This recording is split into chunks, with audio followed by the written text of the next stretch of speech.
So if you've been researching a move to Portland, Oregon, you've probably noticed something people here love to talk about, and that's the east side versus the west side.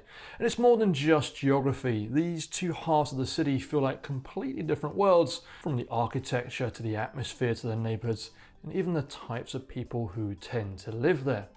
So which side of the city is right for you? Well, it is an important decision that I recommend you take some time to consider, because both sides of the city are very different and it will have an impact on your lifestyle. So in today's video, we'll be figuring out which side of Portland best matches your lifestyle, your housing budget, and your personality.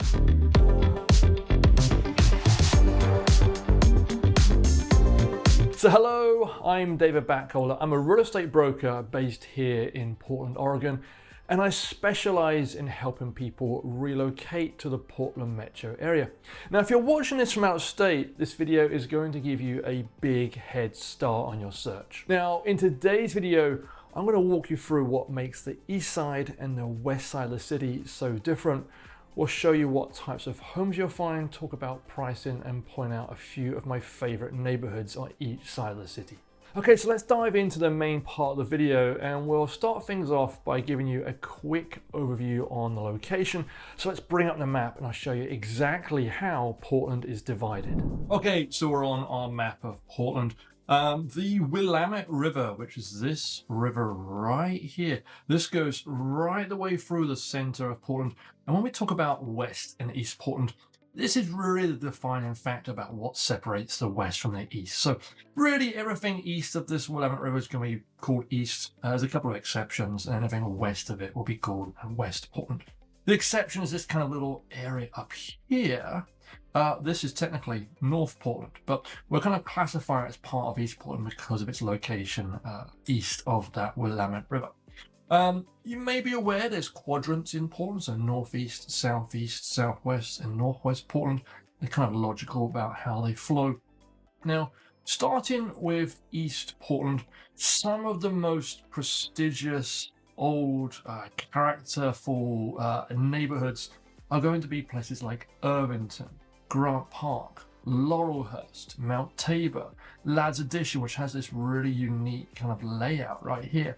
And then just further down, Selwood Moreland, East Moreland. These are all beautiful neighborhoods, 100 years old or more houses, lots of charm, lots of character, and they're very prestigious and attractive tree-lined streets.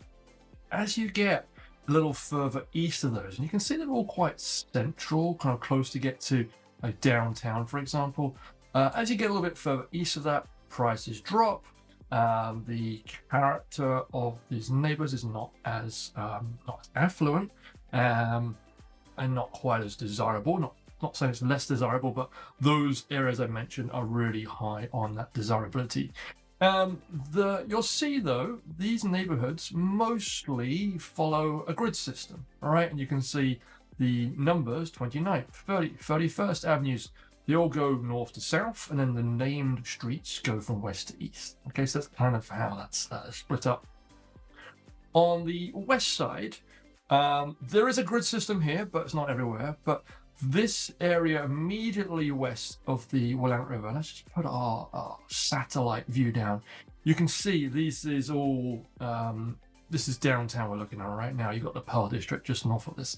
So these are the high rises. So this area primarily along here is downtown, the Pearl District, lots of high-rise buildings overall. But as you start to work your way west of that to places like West Haven, Sylvan, you've got Cedar Mill and Bethany up here as well. These are more residential neighborhoods. Now you'll see lots of them kind of have wiggly curved roads. Generally this is because it's quite a steep hilly area, so sometimes they're bending to go up the hills. So you don't have the grid system like you have on the east side. The west side really has a very, very different feel. Northwest Heights, Forest Heights, beautiful area. In fact, if I just put our little guy down on the corner, you can see kind of the beautiful views that you can get from here. Spectacular views overall. You'll have large houses overall in this area. but you lose that walkability, you lose the ability to kind of navigate through the neighborhoods to walk to your favorite bar, restaurant, cafe that the east side has. So the west side, east side has a very, very different feel. West side a little bit more suburban, more residential, newer homes, fantastic views. This guy's out enjoying his day. Just a kind of a beautiful place to be. So yeah, west side and east side, different very feel, completely different feel. But let's explore more in the rest of the video. So the east side and the west side have some big differences. The east side feels older, quirkier, more classic Portland. You'll find charming craftsman homes, tree-lined streets, great restaurants, and that vintage, slightly funky vibe that people often picture when they think of Portland. And many of the homes on the east side can date back over 100 years and have a lot of character. On the other hand though, the west side is hillier and newer and feels a bit more suburban. You'll see more planned communities, newer construction, and easy access to tech employers, shopping, and overall a slightly more modern vibe. Now, both sides of the city are fantastic. They're just going to attract a very different type of buyer. So let's dig into each of these locations. And firstly, let's start things off and talk in more detail about if the east side of Portland is right for you. And if you're somebody who loves walkable neighborhoods, character homes, in being close to the heart of Portland, the east side's probably going to be a great fit for you. Most of the city's what I call classic neighborhoods are located here. So places like Irvington, Laurelhurst, Selwood Moreland, Eastmoreland, Alameda, Mount Tabor, Ladd's Addition. These areas are filled with century-old craftsman homes, bungalow-style homes, big front porches, mature trees, and sidewalks that lead to local cafes and boutiques. The east side has a real sense of community. You'll see people out walking their dogs, talking to neighbors, visiting farmers markets. It's definitely got that small town feel within a big city. Now, it's also where you'll find a lot of Portland's food scene. If you're into great restaurants or breweries or a weekend brunch spot, the east side is going to be the place for you. Now, neighborhoods like Division Street, Hawthorne, the Alberta Arts District, these are all packed with local flavor and creativity. And one of the things I personally love about East Side is that the East Side really has the most neighborhoods with local shops, cafes, places to eat. So most neighborhoods have some kind of local place to go. It's not like you have to drive to a strip mall for these entertainments. These facilities are embedded within each of these neighborhoods itself. Now, when it comes to housing, East Side homes tend to be older. Think early to mid 1900s construction. That brings charm and maintenance, and you have some Victorian homes in this area too. And many of these houses have been beautifully restored, but you do want to keep budget in mind for upkeep if you buy in one of these historic districts. As for prices, most East Side neighborhoods fall somewhere between the mid 600,000s and the high 800,000, depending on condition and proximity to downtown. But of course, some pockets like Laurelhurst, Eastmoreland, Irvington, for example, they can easily push the property prices into that $1 million range. You are paying for that mix of architecture, walkability, and lifestyle. And for many people relocating from out of state, this is exactly why they've come to Portland. Okay, so now let's cross the river. The west side of Portland has a completely different feel. It's greener, more suburban, a bit more polished. You're going to notice rolling hills, winding streets, rather than a more traditional grid system which you'll find on the east side. And homes overall on the west side are generally much newer. So if the east side is considered old Portland, the west side is where you'll go for newer builds, bigger lots, and generally a quieter suburban pace. Neighborhoods like Forest Heights, Cedar Mills, Bethany, West Haven, Sylvan, for example, they are lots of great homes, good schools, easy access to both downtown Portland and the tech corridor in Hillsborough and Beaverton. And then speaking of Beaverton, it is its own city. But for most people relocating to the Portland metro area, it's part of that same conversation when they consider West Portland. So Beaverton and Hillsborough, they are west of Portland. They've grown massively over the past decade thanks to that tech corridor. Major employers like Intel and Nike are located here. They have their US headquarters in these neighborhoods. So if you work in tech, then the west side of Portland or even west of Portland is where you're going to want to be. Commutes are easier, schools in those areas have strong ratings, and many neighborhoods offer community amenities like parks, trails.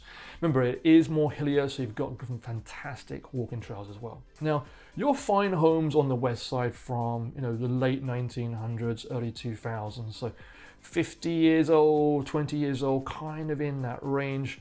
So if you think of something a little bit more move-in ready, the west side is going to be better than the east side, which generally has much older homes. Prices start off maybe around 600,000, can go up to around 900,000 or higher.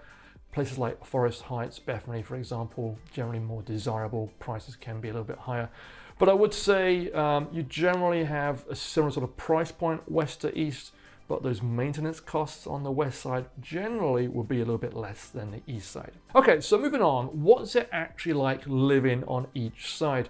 Well, if you want to walk to your favorite coffee shop, bike to a local brewery, and be in the middle of Portland's creative energy, the east side will feel more like home. It's a bit more eclectic, more artistic, and in many ways more like old soul. If you prefer quiet streets, newer homes, top-rated schools, easy freeway access, the west side might be a better match for you. It's a little bit more suburban, a bit more structured, tends to attract professionals and families who want that convenience without sacrificing comfort. And I'd say it's not like the west side or east side, one is better than the other, but they do offer completely different lifestyles. And really that's the beauty of Portland. We are a city of neighborhoods, and you'll definitely be able to find the right neighborhood for you. Okay, so what else do you need to consider? Well, when my relocation clients are deciding between the east side and the west side, we talk through a few key questions. Firstly, where will you spend the majority of your time? If your job's in Beaverton or Hillsborough, living on that east side means a longer commute. If you're working downtown though, you have a lot more flexibility. It's easy accessible from both sides. Secondly, what kind of home do you picture yourself in?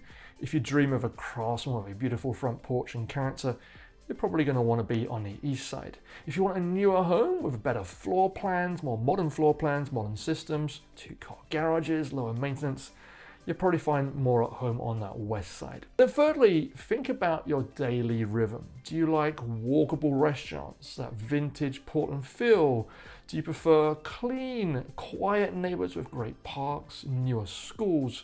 Now, all these things will impact which side is right for you. And then finally, perhaps most importantly, consider your budget. In general, you might get a slightly larger, newer home for your money on the west side, whilst the east side offers more location and character. But do factor in those higher maintenance costs due to the age of the home. Okay, so let's take a moment to recap. Should you consider the east side or the west side of Portland? Well, here's my personal take. If you're drawn to history, local culture, walkability, and character, then the east side's probably going to be the place for you. If you want newer homes, suburban comfort, proximity to top employers, then spend some time exploring the west side of Portland. And then if you're still not sure what the best area for you is, that's where I can come in and help you. I personally work with clients from all over the country who are relocating here from out of state, and together we narrow it down based on your lifestyle, your budget, and your priorities.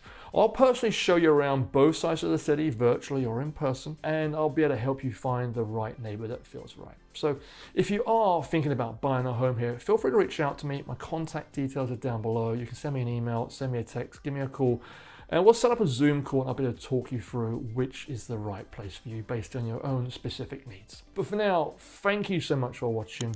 I appreciate your time and I look forward to seeing you again in that next video.